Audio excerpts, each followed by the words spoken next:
정부는 저는 뭐 제가 정부에 지금 몸담고 있지 않기 때문에 정확하게 입장을 알 수는 없습니다만은 둘 중에 하나라고 생각을 합니다. 첫째, 알고도 이랬느냐? 그랬다면 전 기만이라고 생각합니다. 네. 알고도 국민들에게 계속해서 이길 수 있어, 이길 수 있어라고 하는 어떤 뭐 정치적 특정 관계 때문에 그렇게 국민들에게 알렸을 수도 있는 거고, 또 하나는 정말로 몰랐을 수도 있습니다. 그건 무능인 거죠. 자, 그럼 거기서 한번 나눠볼게요. 외교부에 오래 근무하신 분들, 그리고 실제로 외국에서 외국 대사들, 외교관들과 접촉하시는 분들은 이 정도 큰 차이가 난다면은 눈치채지 않았을까요? 당연히 감지가 됐겠죠. 네. 그러니까 이제 아까도 말씀드렸듯이 이제 논리적으로 분석을 했었을 때 이게 기만이냐 무능이냐 둘 중에 하나밖에는 사실은 규결될 수 없다라고 생각을 하는데, 내지는 또 하나는 이제 소통의 어떤 불통. 각국의 많은 국가들을 접촉하고 있는 외교관들은 실질적으로 피부에 와닿는 게 이번에 정말 어렵겠는데 라고 생각을 하지만 그게 제대로 된 보고가 올라갈 수 있었을까? 어떤 그런 분위기도 있지 않겠습니까?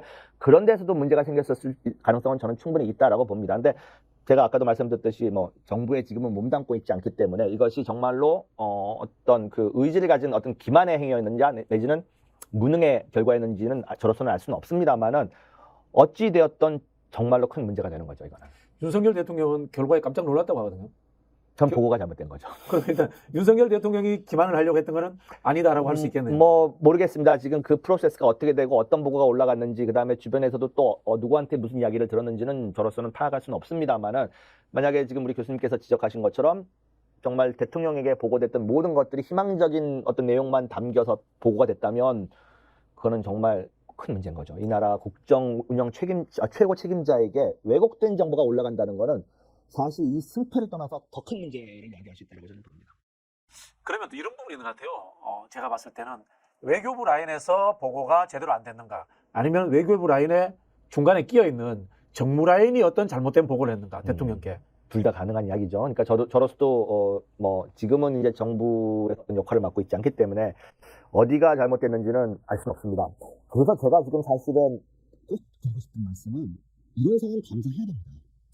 아니 정말로 지금 나와 있는 많은 보도 자료에 한 표가 200억 원에 해당하는 198억인가요?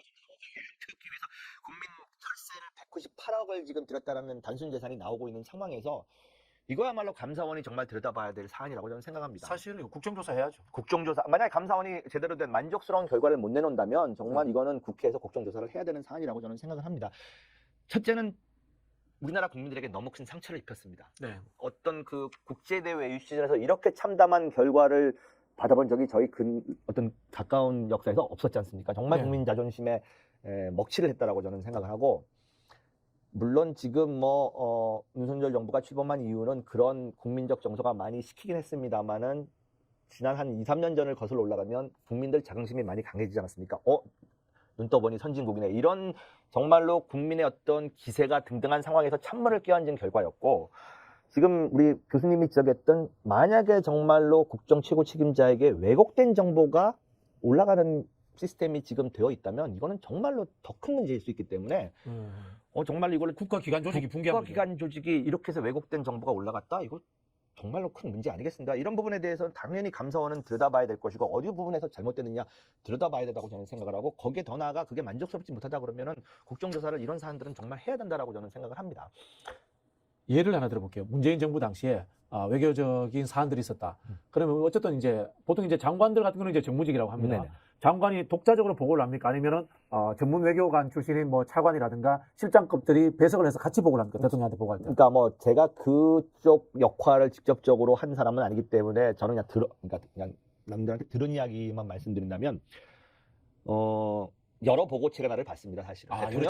대통령이라고 하는 자리가 물론 뭐 믿죠, 신뢰하지만 그것이 사람이라고 하는 거는 자기가 인지하고 있는 그러니까 내용이라는 게 사람마다 틀리죠. 시각에 따라 다르니까. 시각에 따를 수 있고 또 편향적일 수 있고, 뭐 의도된 편향이라는 그렇죠. 게 아니라 누구는 될 것 같아. 누구는 어려워. 예전에 뭐 안 돼. 이렇게 생각할 수 있으니까. 맞습니다. 그렇기 때문에 다측면의 보고 채널을 보통 유지하고 있고요. 그러니까 크로스 체크를 하는 거죠. 우리 역사에 사실 임진왜란 때 그런 시스템을 못 갖춰놔서 정말 그렇죠. 어두운 과거도 있었기 때문에 대통령이라고 하는 국정 최고 책임자라고 하는 자리는 여러 채널을 크로스 체크를 할 수 있도록 항상 유지해야 됩니다. 그럼 생각이 드는 게 당장 외교부 라인 있을 거고, 그다음에 국정원 라인 있을 거고, 있을 거고요. 그다음에 사실은 외국 그 주재원들이라든가 우리 한국의 글로벌 기업들이 많으니까 네네네. 산업부의 이제 상무관 라인도 또 하나의 중요한 라인이 될 수 또 있겠네요. 문체부가 해외문화홍보원이라는 데를 갖고 해외문화홍보원이죠. 거기가 있기 때문에 거기들도 또 각국의 이제 이제 파견 나가 있는 공직자분들이 계십니다. 그분 역시 이 어떤 유치전 이런 거는 또 관련이 있는 업무기 때문에 계속해서 보고를 올리게 되어 있죠.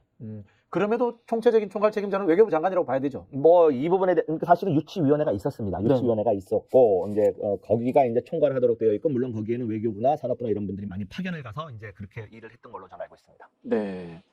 근데 지금 외교부 장관은 사과의 뭐 말은 없어요. 대통령이 사과의 말은 했습니다. 이게 뭐 아마 보도된 내용에 의하면 윤석열 정부가 출범한 이후 첫 사과다 뭐 이런 말도 있습니다. 참 사과를 참 아끼는 정부다라고 저는 평가를 하는데 이 정부의 특징 중에 하나가 그건 것 같습니다. 예를 들어서 어떤 사고가 나고 무슨 뭐가 일이 잘못됐을 때 책임지는 사람이 없어요. 그렇죠. 보면. 지금도 이게 국민 자존심이나 우리나라 외교가 이렇게까지 망가졌느냐라고 하는 비난이 등등함에도 불구하고 누가 책임지는 사람이 하나도 없다라는 거는 좀 정말로 받아들일 수 없는 상황이죠.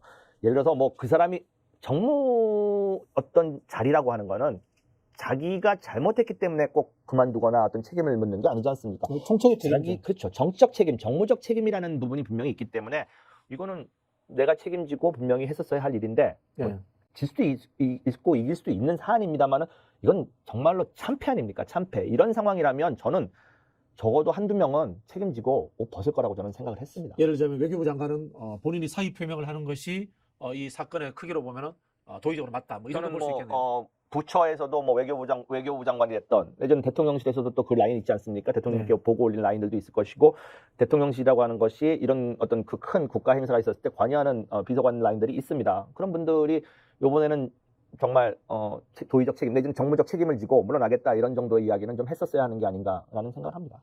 자, 일단은 뭐 대통령이 사과했습니다만은 우리 비서관님 지적은 감사원에서 감사를 해야 된다. 그리고 그게 미흡할 수 있으니까 국회에서 국정조사를 해야 된다.